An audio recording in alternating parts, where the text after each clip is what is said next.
Hello, happy last assignment. Okay, so let's jump right into this presentation since I've already filmed this. We'll give this a go. So my last recording was just a bunch of smaller videos because I had anticipated that I wouldn't be able to upload a super long video. So I did smaller ones, but it still didn't work. So hopefully you're able to view this link just fine. Obviously, if you're watching this, you can.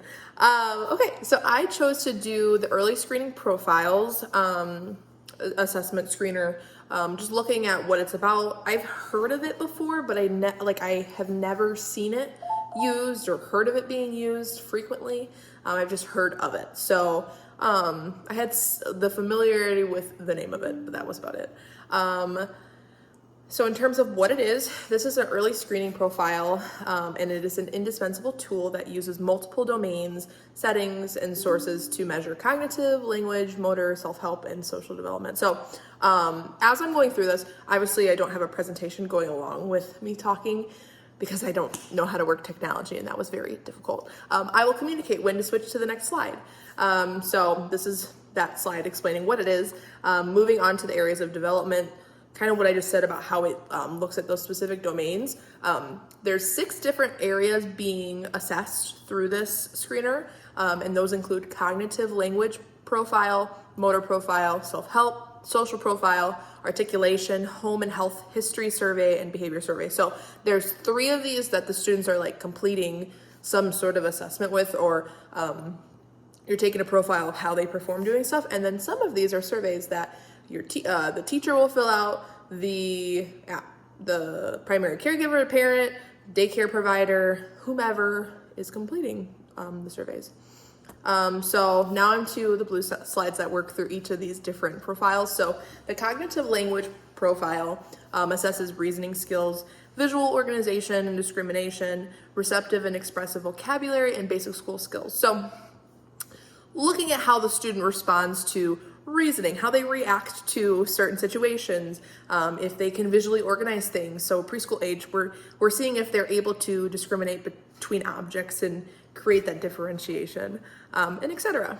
For the motor profile, it assesses both gross and fine motor skills such as walking in a straight line, imitating arm and leg movements, tracing mazes, and drawing shapes. So all the movement things. From what I understand, there is a specific list of things that you have students do to demonstrate this profile. The problem is I couldn't see an example of it. It was I'll go into this a little bit more later, but it was very difficult to find examples of this assessment. So those are the things assessed by the motor profile. The self-help and social profile is a questionnaire that's completed by the child's parent, teacher, daycare provider, or a combination of them. So like I mentioned earlier, it's kind of just like a survey that you work down the list of what you have been able to see your child do or complete, and whether or not they're able to help themselves do things. There's the articulation survey, which measures the child's ability to pronounce 20 words selected to test common articulation problems in the initial, medial, and final positions of words. So a list of words that can easily assess the way that the student is articulating in language. I've seen examples of this. I haven't seen the exact examples of this with this assessment, but I've seen articulation surveys and just working down the list to see what they can and can't do when they are pronouncing things. There is the home and health history survey. So this is like the environmental, talking about what's going on at home and how healthy they are, if they've had any sort of health struggles. And that is also a survey that's completed by the parent that covers non-intrusive questions about the child's home environment. So not digging too much, but giving an overview of what the environment looks like.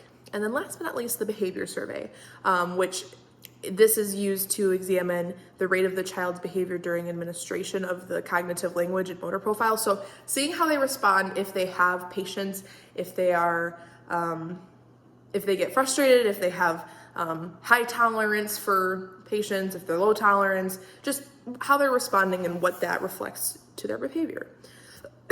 Moving to slide 10, which is what do these results communicate? So what we learn through this screener is it helps us predict how their later development or excuse me, I need to rephrase that. It's an excellent predictor of later development and school achievement. So it gives us an idea what it's going to look like a couple years down the road as they continue through their development. And it also highlights areas that may be of developmental concern. So things that might need direct help with, direct intervention, those type of things. And it also communicates practical information that will specifically help medical professionals or the professionals involved with creating certain intervention plans to make decisions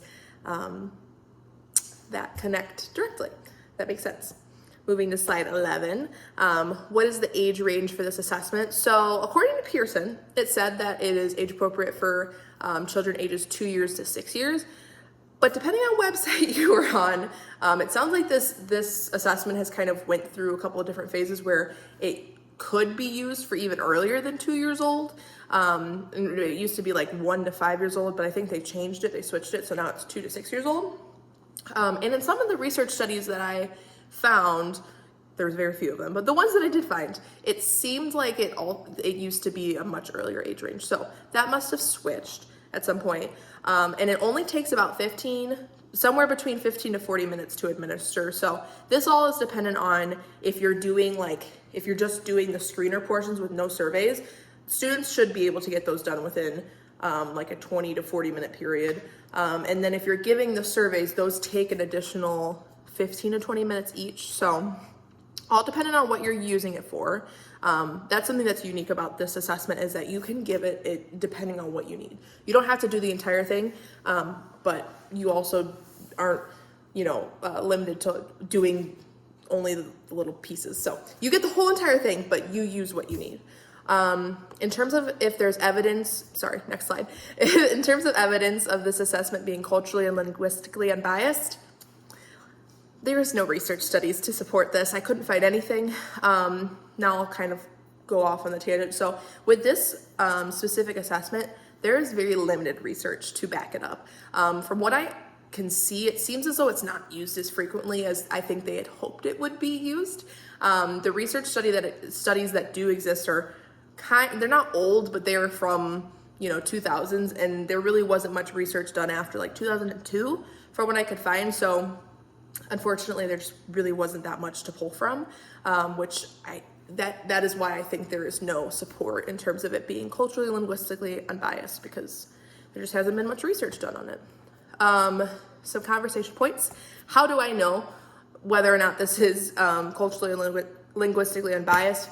I don't, because I haven't been able to see much of the research or see very many examples of what this assessment looks like. That was very challenging to find, unfortunately. How might I find out? I feel like if I was able to see a sample of this in person, I would be able to make my own analysis of whether or not it is culturally and linguistically unbiased. And I think I kind of went over already why it's difficult to find support. Moving on to the next slide. The administration of this assessment, kind of already touched on this, but when administering this assessment, it depends on what the needs are of the student. So you could do a specific sample or a specific portion of the assessment, or you can do the entire thing.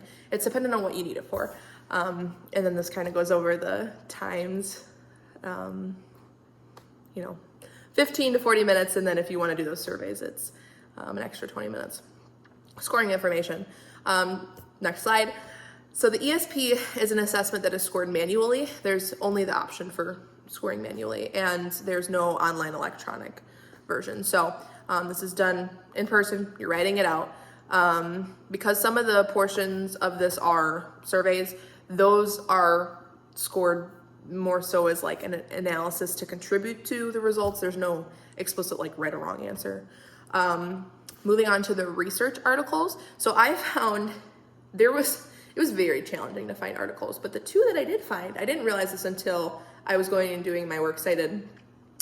The first article is all about the concurrent validity of early screening profiles, and it's done, I can't remember his name, I'd have to look at his name, by this McIntosh, I think it's Daniel or David McIntosh. I found out as I was doing my work study that his name is also on the other research study. So he was a part of both of these studies, which I'll explain in a second, but it's kind of cool. So this first one, the concurrent validity of early screening profiles, that was published in 2000. This assessment was presented or introduced in the 1990s, so it really wasn't that old at this point, but it was very clearly not getting much research or like wind to get it moving in the research area. So what this study was meant to do was to serve the purpose of examining whether or not it was valid, because it was relatively new and there just wasn't any scholarly research to base its effectiveness, if that makes any sense.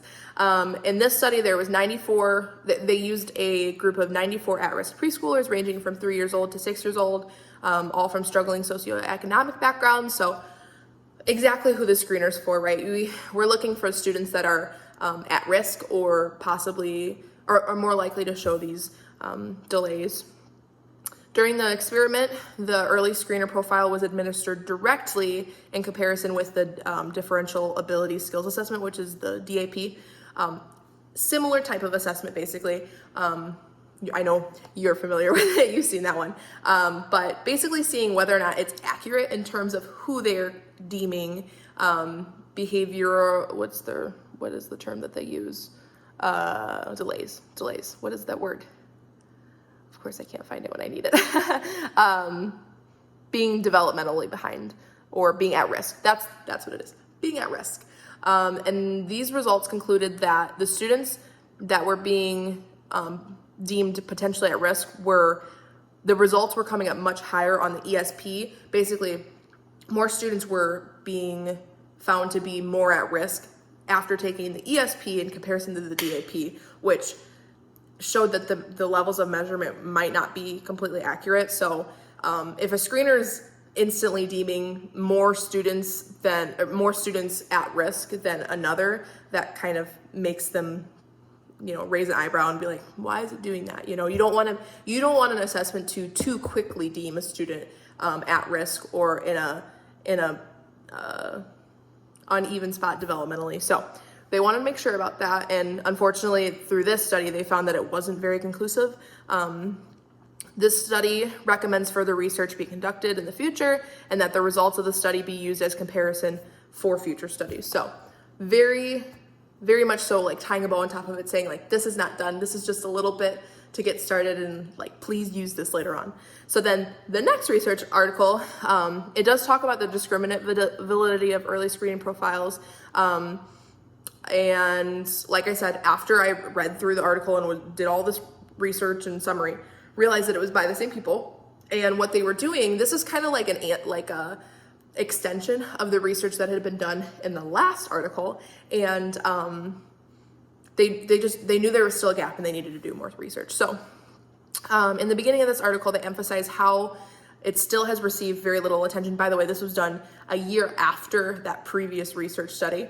And there's still a huge gap, right? They knew that there still needed to be more research. So they list out in this one, they list out all of the research studies that have been done at this point. And there was 5. There was like 5 or 6 of them. There wasn't many at all. It's a continuation of the previously mentioned article. And there's tons of discussion in this article about the benefits of using this particular assessment for an early screener. Although, they mentioned how it wasn't super conclusive in the previous research study, they still think that it's beneficial. There's lots of emphasis on how when you're doing early screeners, you should use multiple. You shouldn't just think that the results from one are conclusive and like that's the end all be all. You should use multiple screeners always, because jumping too quickly to a conclusion is sometimes it could be more detrimental to a student's future than we realize. I mean, it never hurts to be on top of it, but you don't want to jump to it too quickly. And in this study, once again, this was 93 preschoolers instead of 94, and same demographics, same age groups.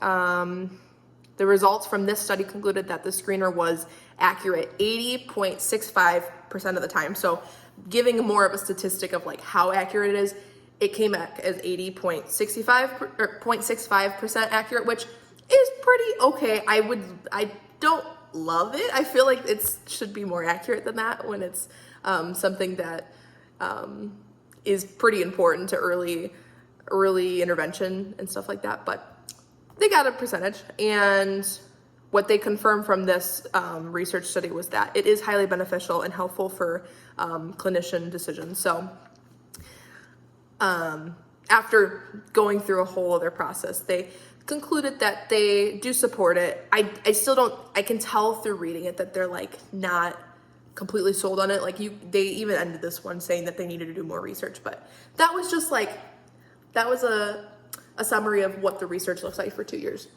So based on this research, if I was to make my opinion in terms of like whether this is a valid assessment to use, I personally can't say that I would feel comfortable using it just because I haven't seen it physically in action. Like I would love to see it used and what the materials look like and, you know, how a student responds to it and parents respond to it. But there's just not enough research to support it, which is why I can't be, you know, super enthusiastic about it being valid. I think there's more that needs to happen there. Once again, I don't think it's a super popular assessment. And if it is, I could be wrong, but there's not enough to support it. And if it is popular, I hope that they continue doing more research. So overall, that is my research study. Here are my references. This includes the 2 research studies. And then because this is a Pearson assessment, I included Pearson's website, which gave me quite a bit of information. And yeah, that's all I have. Thank you very much. I just want to say a quick thank you to you. This is my last class I think I get to take with you, because next semester is like my last one before student teaching, and I don't have you, so I'm gonna miss you. I've loved having you the last 3 semesters. You've been a wonderful professor. I'm very thankful for how organized you've been, how willing you were to give feedback, how nice you were with your feedback. I know that sometimes we don't answer your comments, but we read them. Everybody does. I definitely do, and I've been very appreciative for everything you've done. So thank you, and I hope you have a wonderful winter break. Yeah, thanks.